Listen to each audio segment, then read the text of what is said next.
Have you ever wondered if what we have believed for so long is really true? An ancient Bible from 1775 has emerged, carrying mysteries and prophecies that shake the world, revealing a truth that you might never have dared to imagine. The world we live in might be completely different from what we think, and these old pages are the key to unlocking everything. Don't go away, because what you're about to hear will change the way you view life forever. And remember to subscribe and hit the notification bell so you don't miss out on thrilling and inspiring discoveries like this. Let's get started. The 1775 King James Bible is a rare and significant version in the history of Bible publishing. It is not just a religious document, but also a historical work that reflects the development of language and culture in the 18th century. The King James Bible was first published in 1611 under the patronage of King James I of England. Translated from the original texts in Hebrew, Greek, and Latin, its purpose was to create a unified, understandable English Bible suitable for the Church of England. By 1775, this version had been printed several times, with small adjustments in spelling, grammar, and formatting to improve the content for readers of that time. In a curious discovery, the 1775 Bible has clarified historical concepts that we may never have thought of. That March is actually the first month of the year, and Sunday is the first day of the week, followed by Monday, and ending with Saturday, the sacred Sabbath day. This Bible serves as a historical testament, reminding us that the way we calculate time has changed throughout the centuries.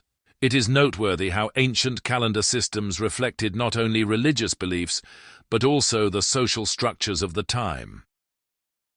Sunday was regarded as the beginning day, a day to honor God and start the week in worship, as noted in many ancient biblical sources.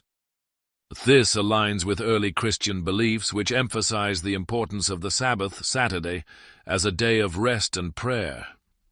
Furthermore, the concept of a 13th month appeared in several ancient calendars, such as the Mayan and Druid calendars, before the current Gregorian calendar became the global standard. The story of the 1775 Bible is not only a historical testament, but also raises the question of whether changes in how we measure time have affected the way we understand life cycles, religion, and society. The question goes beyond just calendar changes or the rhythm of months. It opens up a deeper exploration. What led to this disruption, and why did we accept it? Perhaps the months, the weeks we live and breathe each day are not merely a system of time arrangement, but a symbol reflecting a deeper rhythm. A rhythm once closely connected to faith, culture, and even the spirituality of humankind. If this was once foundational, why was it replaced? These changes are not merely surface-level transitions, but perhaps they carry with them forgotten stories and influences far beyond our sight. It's like unintentionally finding a missing piece of a puzzle I didn't even know was absent. Every time I think about it, new questions arise, opening up a mysterious world. What if the holidays we celebrate today, those believed to originate from ancient traditions, actually belong to an entirely different rhythm, a rhythm shaped by this forgotten calendar system? The resurrection of Jesus on Sunday, recorded in Mark 16:9. Now when Jesus was risen early the first day of the week, he appeared first to Mary Magdalene, has shaped the sacred role of Sunday in the life of faith. It is the day when Jesus triumphed over death, becoming a symbol of renewal and hope for all believers. From an astrological perspective, the change in how the week is organized is not just a historical adjustment, but also carries deeper significance in terms of energy and the cosmos. According to ancient astrological systems, each day of the week is associated with a specific energy connected to planets or celestial bodies. For example, Sunday represents the sun, the source of vitality and strong will, while Monday is associated with the moon, symbolizing emotions and intuition. These connections are not merely symbolic, but are believed to influence how humans perceive and act in daily life. If the current weekly structure were altered or differed from the ancient system, many believe this could disrupt the flow of cosmic energy. Such changes not only raise questions about history, but also spark the need to reevaluate how we observe and connect with natural cycles. The fact that our ancestors relied on planets to guide their lives shows that the relationship between humans and the cosmos is an inseparable part of human history. Many hypotheses suggest that altering the calendar was not just for convenience but had strategic purposes, possibly to control human perception and obscure the connection with sacred natural cycles. These decisions, whether a natural evolution or a deliberate intervention by religious and secular powers, have shaped how we view time and our place in the universe. Reflecting on these changes not only helps us understand history and astrology, but also suggests a path to restore balance between humanity and nature. By rediscovering ancient cycles, we can reconnect with cosmic energy and gain a deeper understanding of ourselves and our role in the endless flow of the universe. One of Emperor Constantine's most controversial decisions was changing the day of worship to Sunday, believed to align with the sun worship day of pagans. This was not only an administrative change, but also concealed a strategic goal: uniting religion within the Roman Empire by blending elements of pagan and Christian beliefs. Sunday, originally a day with strong pagan connotations, gradually became the main day of worship in Christianity, replacing the traditional Sabbath day described in the Bible. This was not merely a historical change, but a symbol of the subtle shift in how humanity interacts with time and spirituality. If you find this content interesting, don't forget to hit like, subscribe to the channel, and turn on notifications so you won't miss deeper insights. Interestingly, this book doesn't just mention a year starting in March, but also reveals the existence of a 13-month calendar system, a remnant from ancient times when people seemed to live in harmony with natural cycles, pursuing a cosmic rhythm that has now been forgotten. This system was not just a way of calculating time, it was also a gateway for us to explore how our ancestors perceived the universe and its connection to celestial energies. This story may remind us of ancient civilizations which showed special reverence for the sky. A notable example is Stonehenge, an ancient monument with a mysterious structure built to track astronomical phenomena like the vernal equinox and the winter solstice, moments when the sun reaches its extremes in the sky. The meticulous attention of these ancient civilizations was not a coincidence, but evidence of the profound relationship between humanity and the natural cycles. Linking festivals and dates to the movements of celestial bodies can help create a harmonious rhythm of life where people not only live according to dates, but also in sync with nature and the cosmos. In the context of the 1775 Bible calendar, the changes in the calendar may signify a forgotten connection. March, as the first month of the year, coincides with the spring equinox, a special moment when day and night are equal in length, symbolizing balance, renewal, and rebirth. This was a crucial time for agricultural cultures who adjusted their lives to the natural cycles. From this perspective, it can be seen that changes to the calendar disrupted a necessary harmony between humans and nature. This month, according to Jewish tradition, is called Abib, Exodus 13:4, or Nisan, the name after the Babylonian exile, as in Nehemiah 2:1. It is the month when Passover is celebrated, corresponding to around March or April in the modern calendar, depending on the lunar cycle. The existence of the 13-month calendar, according to some researchers, may reflect a closer connection with lunar cycles. The lunar calendar, used by cultures like the Jewish people, is unique in that the year is not fixed at 12 months, but can be 13 months to align with the solar year. This is not just a division of time, but an interaction with celestial cycles and cosmic rhythms. The 13-month calendar could be evidence that humans in the past lived in harmony with and respected natural cycles, and this could be the key to reconnecting with ancient values that have been forgotten. The calendar we use today can be seen as a legacy of celestial changes that have long been observed and respected. Ancient peoples understood the connection between lunar cycles and their influence on agricultural cycles and human behavior. The 13-month calendar, with its special attention to the changing cosmic energy through lunar phases, is clear evidence of how humans once lived in close connection with these natural rhythms.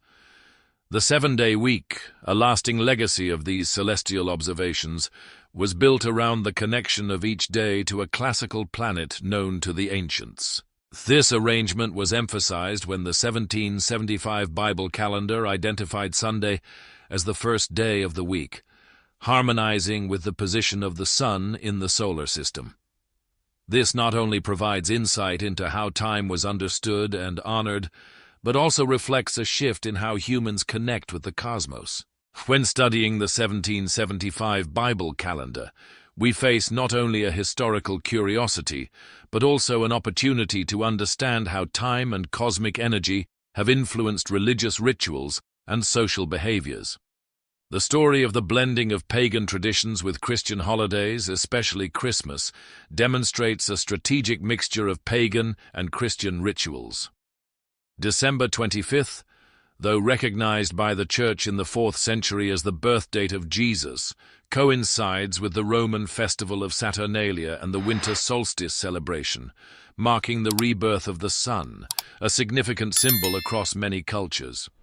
However, the question remains, was Jesus actually born on December 25th? While this date has become a key symbol in Christianity, many scholars suggest that, based on clues from the Bible, Jesus might have been born in the spring when shepherds would still be watching over their flocks outdoors, an unlikely scenario for the cold of December. The selection of the date for Easter based on the lunar cycle and the Jewish Passover also reflect an astronomical and biblical approach, raising the question of why Christmas breaks this pattern. One possible reason is that early church leaders were less concerned with historical accuracy and more focused on the symbolism of light overcoming darkness, aligning the birth of Christ with the rebirth of the sun.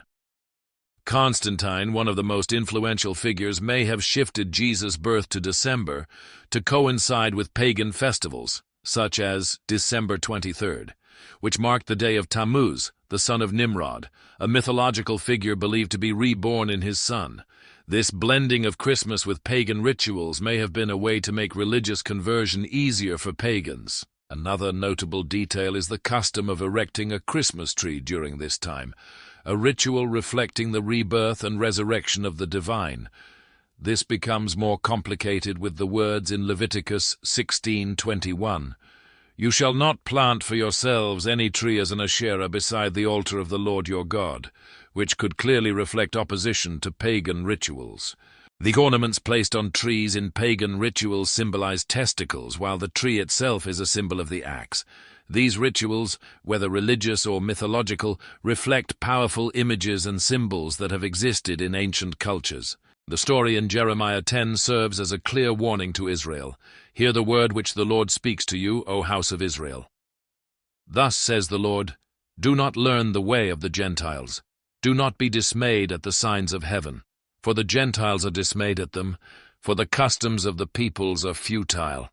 For one cuts a tree from the forest, the work of the hands of the workman with the axe. They decorate it with silver and gold. They fasten it with nails and hammers so that it will not topple. This passage serves as a warning against the abuse of pagan rituals and symbols, emphasizing the need to preserve the purity of faith. Regarding history and spiritual symbols, the determination of Jesus' birth date in the 1775 Bible, with a 13-month calendar, marks an important step in reconsidering historical timelines. This is not just a technical modification, but raises profound questions about the connection between astronomical cycles and the long-standing spiritual stories. A prominent question is whether Jesus was actually born in December, or could his birth have occurred in the spring? This change is not just a historical calculation. It may shed light on a different astronomical and astrological approach to this important event. Spring with the equinox is a time of renewal, when the earth awakens from the cold of winter. This is the season when lambs are born, and the biblical story of the shepherds keeping watch over their flocks at night, a special detail in the tradition of Jesus' birth, may indicate that he was actually born in the spring. The connection between the birth of Jesus and the Aries zodiac sign, which begins in late March, is an interesting link, as Aries is considered a symbol of leadership and new beginnings. This highlights the resonance between him and astrological symbols, where the ram is often associated with sacrifice and new initiatives in mythology. The vernal equinox, when day and night are perfectly balanced, could also be seen as a symbol of Jesus' dual nature, both human and divine. This perfect balance between light and darkness in nature could serve as a powerful metaphor for the spiritual harmony he brings. Moving the Christmas celebration to spring would not only change how we understand time, but could also offer a fresh interpretation of biblical texts. As light begins to conquer darkness and the days grow longer, the themes of rebirth and resurrection, core to Christian doctrine, become more harmonious with the awakening of nature in the spring. This could shed new light on other significant events in Christian history, such as Easter, which is linked with the Jewish Passover, creating a connection between traditions and important spiritual milestones. Shifting Christmas from December to spring, closer to Easter, could create a deeper connection between the birth and resurrection of Jesus. This not only ties together sacred events, but also harmonizes with the natural and spiritual cycles of rebirth. The hypothesis of Christmas in spring opens up a new approach to re-evaluating the sacred story of Christianity, encouraging both believers and historians to reflect on the connection between celestial cycles and religious events. This question invites us to consider the links between astronomical phenomena and religious traditions as elements that may play a key role in shaping spiritual rituals, while also fostering a fresh perspective on how our calendar may reflect the universe more intimately. The Julian calendar, established by Julius Caesar in 45 BC, was one of the major turning points in the history of timekeeping. Prior to that, calendars were primarily based on the lunar cycle, but the Julian calendar adopted a solar-based system, extending the year to 365 days, with an additional leap day every 4 years to keep the calendar aligned with the seasons. However, despite being a significant advancement, the Julian calendar still contained some flaws, as an extra day was added every 128 years. These issues were later corrected by the Gregorian calendar, an important reform that made timekeeping and astronomical measurements more accurate.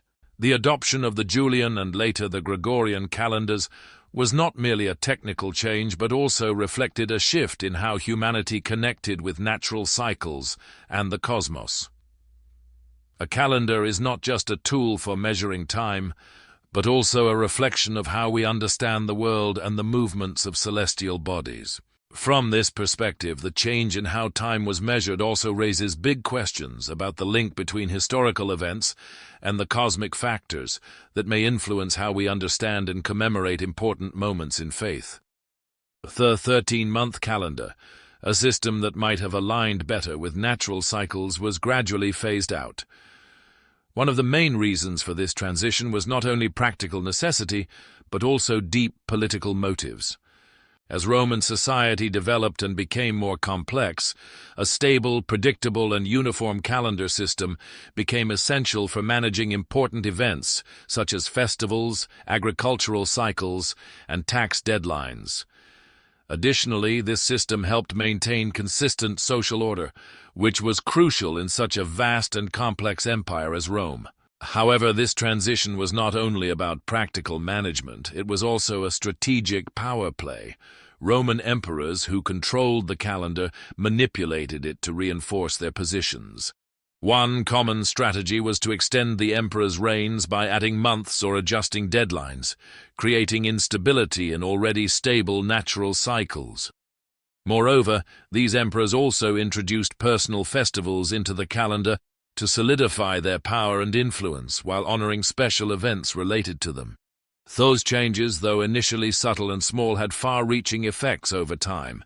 As the calendar system changed, it not only affected the management of society, but also reshaped how people and subsequent civilizations viewed time, nature, and power. These reforms gradually became part of tradition, an indispensable element of social structure, until they spread and became an unchangeable part of history. The removal of the 13-month calendar, which may have been more closely aligned with lunar cycles, raises a profound question about the reasons behind this change and its impact on society and spirituality. The theory that ruling powers and the Church intentionally distance themselves from lunar calendars to diminish the influence of pagan traditions is a plausible hypothesis. The phases of the moon were deeply connected to pagan festivals, and eliminating the 13th month could have been a way to sever the link between these rituals and what was considered orthodox in Christianity. This was not merely a calendrical change, but a strategy to restructure social and religious values, guiding people away from natural cycles toward a controlled vision, focusing on a calendar model no longer influenced by foreign elements. Another reason for removing the 13th month could be related to numerology, with the number 13 long regarded as an unlucky number in many cultures. It may also be associated with the female menstrual cycle, which was often seen as something to be feared or stigmatized by ancient societies. The removal of this month could have been a move to avoid being associated with elements considered impure or unlucky, even though this is part of a broader narrative of how civilizations have adapted and adjusted their calendar systems to reflect their social values and beliefs. As our calendar shifted away from accurately reflecting lunar cycles, there was a gradual disconnection from natural patterns. These changes not only affected religious rituals, but also agricultural cycles, as well as the mental and spiritual health of people. The current Gregorian calendar, with its inaccuracies, can no longer synchronize perfectly with the lunar cycle, causing religious festivals to no longer occur at times when they align with celestial events. Christmas and Easter, festivals deeply connected to cosmic cycles, have now drifted away from the seasons and natural rhythms they once reflected. The consequences of disregarding natural cycles could be more profound than we realize. Agricultural activities, once synchronized with the steady rhythms of the moon, now become distorted due to reliance on an imperfect calendar. These impacts may reduce the sustainability of these activities and bring environmental consequences, as people no longer align their actions with Earth's natural cycles. Spiritually, the misalignment of sacred holidays also has subtle yet profound effects. If religious festivals are no longer held at times when they could resonate with cosmic energy, can our prayers and rituals achieve the spiritual elevation we desire? This is not a question of doubting faith, but a call to reflect on how time and natural cycles influence our collective consciousness and our ability to connect spiritually. Thus, we've explored fascinating and profound truths about the history of natural cycles and their influence on religion, spirituality, and our daily lives. Changes in how we measure time are not just technical adjustments, but deeply affect how we connect with the universe and ourselves. If you found this video useful and it expanded your perspective, don't forget to like and follow our channel to stay updated with more insightful and interesting videos. Leave a comment below with your thoughts and reflections on today's topic. What do you think about the 13-month calendar? Have you noticed the effects of deviating from natural cycles in your own life? We look forward to hearing from you.